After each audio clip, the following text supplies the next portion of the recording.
Our last speaker is Blake Martin. He came to Columbus Academy in pre-K, and he lives in Upper Arlington.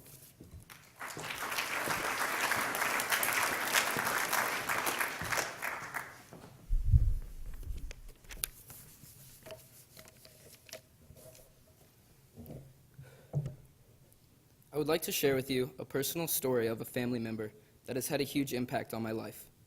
My cousin, Matthew Minch, returned home after his freshman year in college, excited to be reunited with his high school friends for the summer. His first weekend back, he was invited by some friends to go to the local park and partake in parachute hang gliding. Matt's curiosity got the best of him in this brief moment.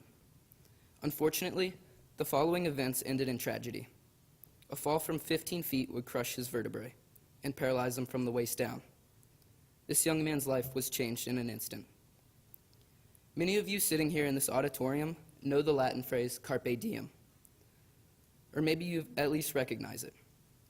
This can simply be translated into English as seize the day, but in all of our lives, it can take a deeper meaning.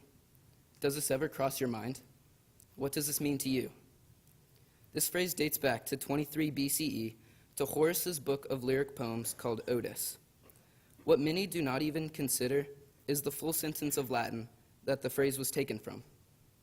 I will not recite to you this passage in Latin, but a better translation of the text is, quote, "While we're talking, envious time is fleeing. Pluck the day. Put no trust in the future," end quote. Don't trust that everything will fall into place. Do all that you can today to make the future better. This phrase was relevant when you consider the culture of the Romans at the time. Life expectancy was shorter, men were constantly being sent off to war, and disease spread rapidly through cities. To the Romans, they truly did not know which day would be their last under normal circumstances, or even to be alive. I guess this really did give them a reason to party and drink so much wine. But why is this mindset relevant to us in modern times? As the Romans said, society is weakened by the items of which that weaken the mind. These items give us the option of being lazy and procrastinating. They hold us back. Consider the different innovations in technology, communication, and transportation in our modern world. Life expectancies have been nearly doubled since the Roman era. Life is so much easier. In my opinion, we sit around and put off our dreams another day. With all of this extra time we have become complacent. So if this is true, does the notion of carpe diem make sense today?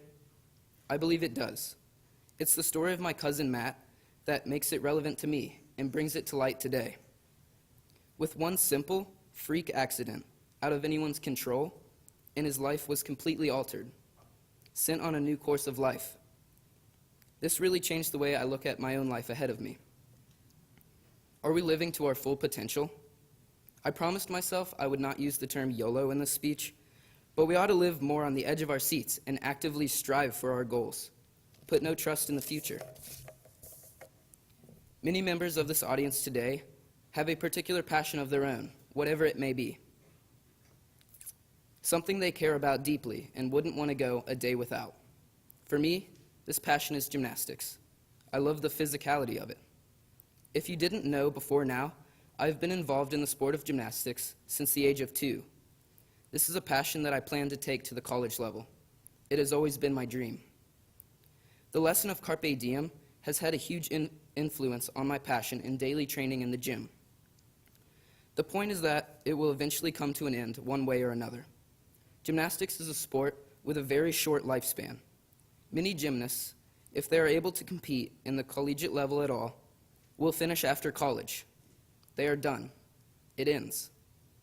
The end of my career in gymnastics is creeping up on me slowly but surely. To be honest, there have been days going to practice that I did not necessarily want to go. I did not put everything into it. I was not focused. I wasted my time. When I think about it, gymnastics has been a part of me for 90% of my life. And 6 years from now, I could be done competing. So I do not want to have any more days like those. From now till then, I know that I must focus and savor all the time that I can in the sport. I must seize the days that I have left. I must view these moments in the gym or at various competitions as times to be enjoyed. Why should I train like this? Once again, it's my cousin's story that reinforces these ideas in my mind. Things can change so quickly, for better or worse, and they are not always fair. Think about your passion.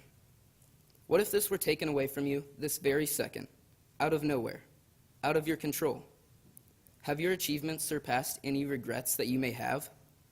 Is what you have accomplished, as of now, sufficient in your opinion? And are you getting as much as you can out of it? For me, I truly do believe that we should dedicate everything that we have to our passions in life, because when they are done or taken away from us, the opportunity is gone, especially in a sport like gymnastics. And when the time my passion does come to an end, I don't want any feelings of regret, that I could have and should have done more with my time while I had the chance. Mahatma Gandhi once said, "Live as if you were to die tomorrow, learn as if you were to live forever."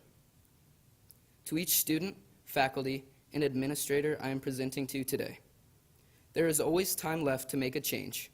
There is never time to be complacent. Mother Teresa put it this way: yesterday is gone, tomorrow has not yet come. We only have today. Let us begin.